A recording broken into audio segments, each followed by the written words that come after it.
Halo semua, sampai bertemu lagi dengan saya di seri kardiologi untuk dokter umum. Nama saya Dr. Aldo dan pada kesempatan kali ini kita akan membahas tentang topik lanjutan dari kuliah sebelumnya mengenai pendekatan klinis untuk kasus-kasus DIPSNU. Nah, sekarang kita akan membahas tentang pemeriksaan penunjang pada kasus kardiak DIPSNU. Apa pemeriksaan penunjang yang mungkin perlu dilakukan apabila ada kecurigaan ke arah kardiak dyspnea. Dan pada kesempatan kali ini kita akan membahas beberapa topik. Ada EKG, ronsen toraks, biomarker, eko, dan juga angiografi. Nah, yang akan kita bahas ada 7 topik utama. Pertama adalah bagaimana pendekatan klinis dan alurnya, peranan EKG, peranan ronsen toraks, biomarker jantung, ekokardiografi, angiografi koroner, dan juga kesimpulan. Nah, yang penting di sini adalah penggunaan modalitas diagnostik bertingkat. Jadi, eh, jangan lupa kita harus mengingat prinsip penegakan diagnosa dari yang sederhana dan murah dan tersedia luas hingga ke modalitas-modalitas yang kita anggap sebagai spesialistik. Nah, di puskesmas atau FKTP itu masuk dalam first line atau tier one. Nah, ini ada beberapa hal yang teman-teman dapat lakukan. Anamnesa, pemeriksaan fisik, EKG 12 lead, ronsen toraks, lab dasar ya, baik itu darah perifer lengkap, kreatinin maupun elektrolit. Dan kalau memang ada kecurigaan mengarah ke masalah jantung, maka bisa dirujuk ke tier 2 atau pemeriksaan lanjutan. Nah, ini biasanya di rumah sakit tipe C dan tipe B, di mana ada dokter spesialis jantung. Nah, ini ada beberapa pemeriksaan yang dapat dilakukan, bisa dengan ekokardiografi transtorakal atau TTE, stress test, bisa dengan treadmill atau DSE, pemeriksaan Holter, spirometri, TSH atau ferritin, pemeriksaan BMP atau NT-proBNP, dan juga troponin. Apabila memang dibutuhkan, maka dapat dirujuk kembali ke rumah sakit Tier 3 atau rumah sakit lanjutan. Nah, ini biasanya adalah rumah sakit tipe A atau pusat kardiologi. Nah, biasanya ini pemeriksaan juga lanjutan, bisa angiografi koroner invasif, cardiac MRI, right heart catheterization, cardiopulmonary exercise testing, CPET, dan endomyocardial biopsi.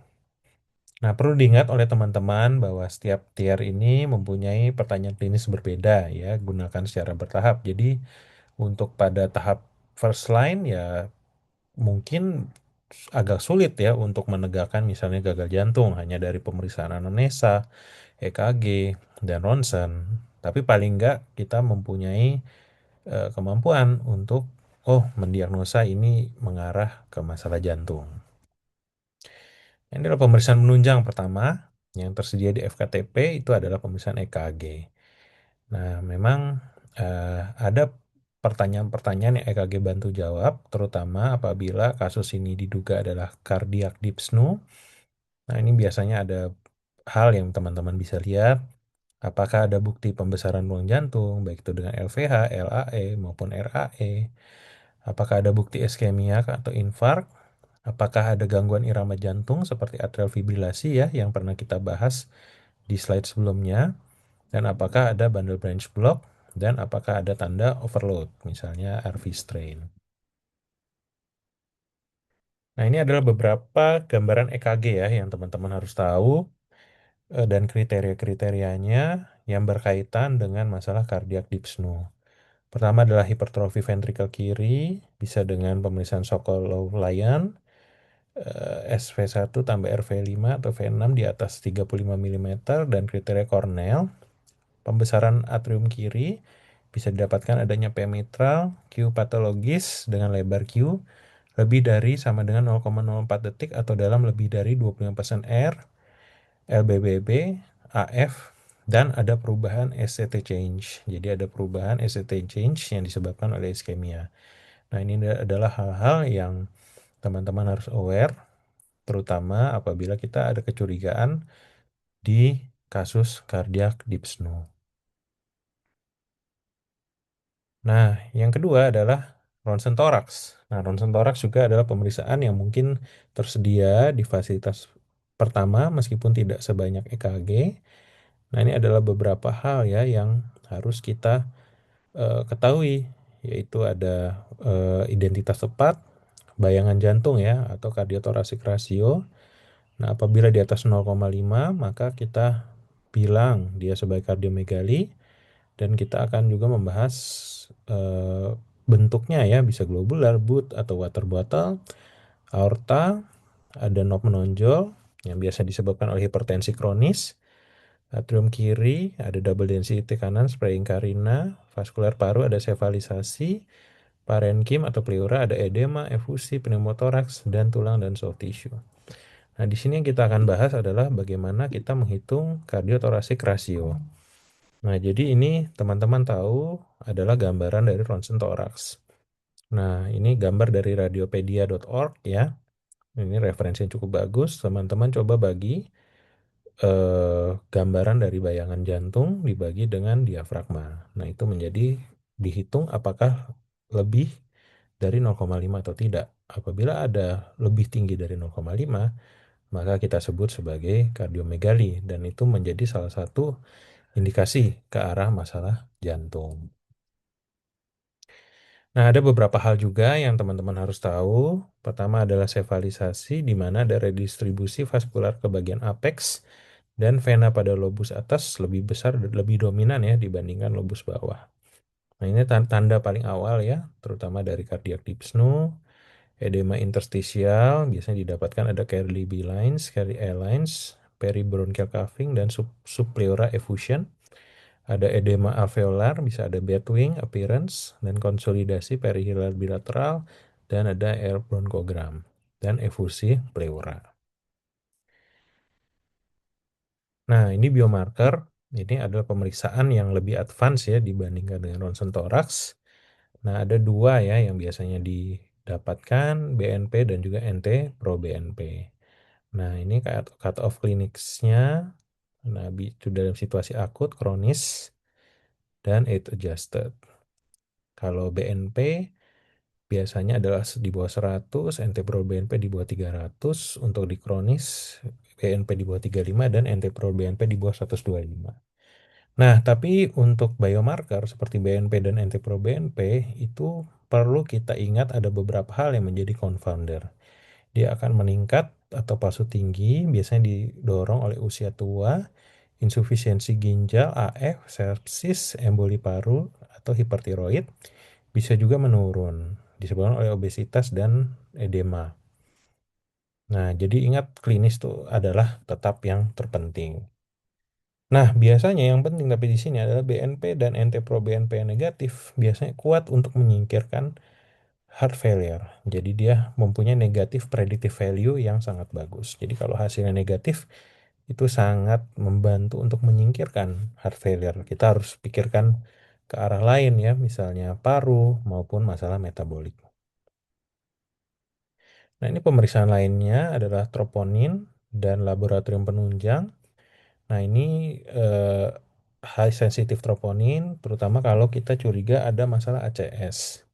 Jadi, untuk melihat apakah ACS itu sebagai trigger ya dari dyspnea kardiak akut. Jadi, memang ACS juga adalah salah satu etiologi ya dari dyspnea kardiak akut yang sering muncul. Nah, biasanya ada peningkatan juga. Nah, ini tapi teman-teman juga harus melihat pemeriksaan-pemeriksaan laboratorium lain. Nah, ini dia anemia. Anemia adalah hal lainnya yang sering kali kita terlupa ya. Jadi kita sibuk dengan yang lain, ternyata pasien HB-nya rendah. Nah, itu juga berpengaruh. Fungsi ginjal, elektrolit, fungsi hati, TSH, iron study, dedimer, dan glukosa HbA1c juga menjadi faktor-faktor penunjang yang penting. Pemeriksaan penunjang lainnya yang tidak kalah penting adalah ekokardiografi. Jadi ekokardiografi biasanya yang awal adalah transtorakal ekokardiografi atau TTE dilakukan untuk membantu diagnosa gagal jantung kita. Nah, ini dibagi menjadi 3 jenis. Heart failure with preserved ejection fraction, biasanya EF-nya di atas 50, di atas sama dengan 50%. Heart failure with mid-range ejection fraction 41-49%, dan HFrEF ya di bawah 40%. Nah, Eko ini mempunyai kemampuan yang sangat baik untuk melihat kemampuan sistolik LV, diastolik LV, katup jantung, baik itu ada stenosis maupun regurgitasi, ventrikel kanan, dan juga perikard. Nah, TTE ini biasanya dianjurkan untuk semua pasien ya dengan suspek HF baru ya sebelum mulai terapi yang lain. Dan kita juga harus pikirkan apabila ada indikasi bahwa yang menjadi pencetus dari dyspnea itu adalah ACS, maka mungkin dilakukan pemeriksaan lanjutan yaitu angiografi koroner. Nah, ingat teman-teman bahwa angiografi koroner ini adalah modalitas invasif. Jadi harus digunakan secara selektif dan bukan rutin ya pada semua pasien kardiak dyspnea. Nah, ini ada indikasi ya angiografi koroner pada kardiak dyspnea.